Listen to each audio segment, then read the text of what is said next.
स्वागत है रविशंकर जी आपका आज तक पर। धन्यवाद, नमस्ते। प्रधानमंत्री जी ने कहा आपदा में अवसर तलाशना है और 20 लाख करोड़ रुपए के एक पैकेज का ऐलान किया, जिसकी अलग अलग किस्त विस्तार से वित्त मंत्री देश के सामने लगातार रख रही हैं। यह पूरा रोड मैप रविशंकर जी आप बताएंगे देश को क्या है?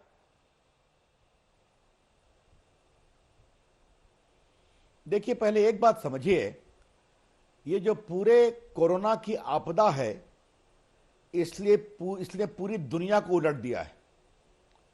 दुनिया में जो कुछ अभी हो रहा है ऐसा 150-200 वर्षों में दुनिया में होता है, और 2 महीने में दुनिया क्या हो गई आप भी देख रहे हैं।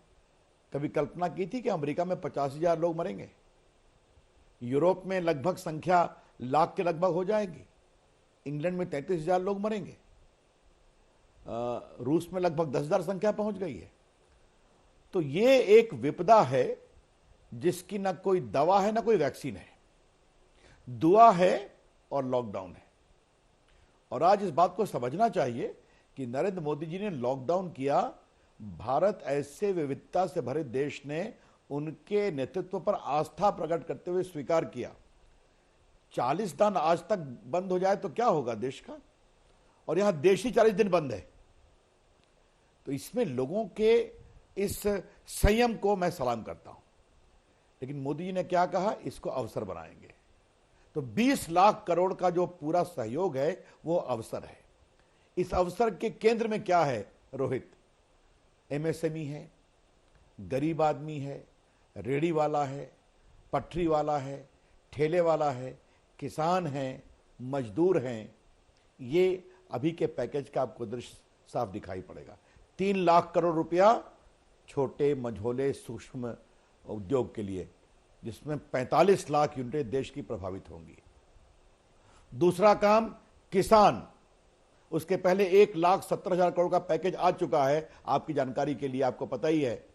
और कुछ लोग जो कांग्रेसी बार बार हल्ला करते हैं कि पैसा कहां है, तो आपकी जानकारी के लिए, आपके दर्शकों के 52,606 करोड़ रुपया लोगों के हाथ में पहुंच गया है।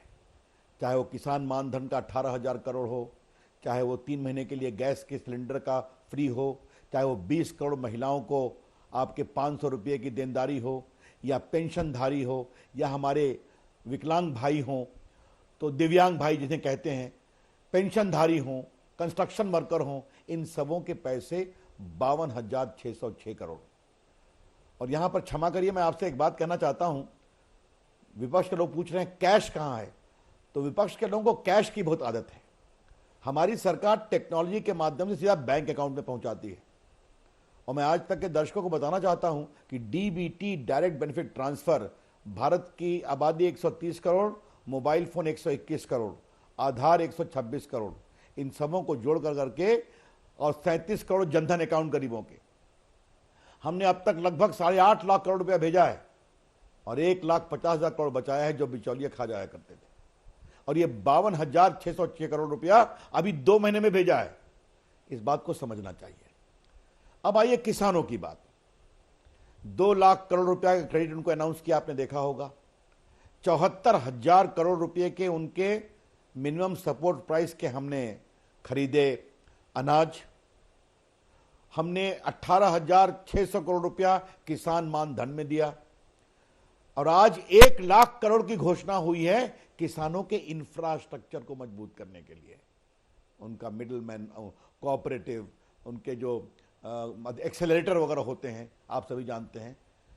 और दूसरा सबसे बड़ी बात, हमने मत्स्यों की भी चिंता की, डेयरी की चिंता की, मछली पालन की चिंता की है, दूध पालन की चिंता की है, मधुमक्खियों के विकास की चिंता की है। लेकिन जिससे मैं सबसे प्रसन्न हूं कि किसान अपने फसल को अपनी इच्छा से अपने स्वयं के बाजार में भेजे, इसके लिए कानून में बदलाव का ही प्रस्ताव किया है। और एक अंतिम बात, माइग्रेंट वर्कर आएंगे। देखिए रोहित जी, आप भी अनुभवी पत्रकार हैं, हमारे माइग्रेंट वर्कर्स, मजदूर सड़कों पर जा रहे हैं, वो पीड़ा मुझे भी होती है, आपको भी होती है, ये सच्चाई है। घर जाने का दर्द बहुत बड़ा होता है। हमने उनके लिए 1200 ट्रेन चलाई, अब तक 10 लाख लोग पहुंच चुके हैं। वहां क्वारंटीन में रहें, आइसोलेशन में रहें। तो 11,000 करोड़ की सहयोग एसडीआरएफ की तरफ से राज्य सरकारों को किया गया है। और ऐसे सारे माइग्रेंट्स को हम 3 महीना तक 5 किलो चावल या गेहूं और चना देने जा रहे हैं, आपकी जानकारी के लिए। और लगभग 14,000 करोड़ रुपया खर्चा कर रहे हैं उनके मनरेगा में काम उनको मिले प्रोडक्टिव। और जहां तक आपके रेडी वाले, ठेले वाले, पटरी वाले की बात है, तो भारत के इतिहास में पहली बार 50 लाख रेडी वाली पटरी वालों को हमने 5,000 करोड़ रुपए देने का फैसला किया है कि तुम 10,000 रुपये लो और अपना काम शुरू करो। तो सर्वव्यापी, सर्वस्पर्शी अभी तक का पैकेज है, ये मैं आपसे कहना चाहता हूं।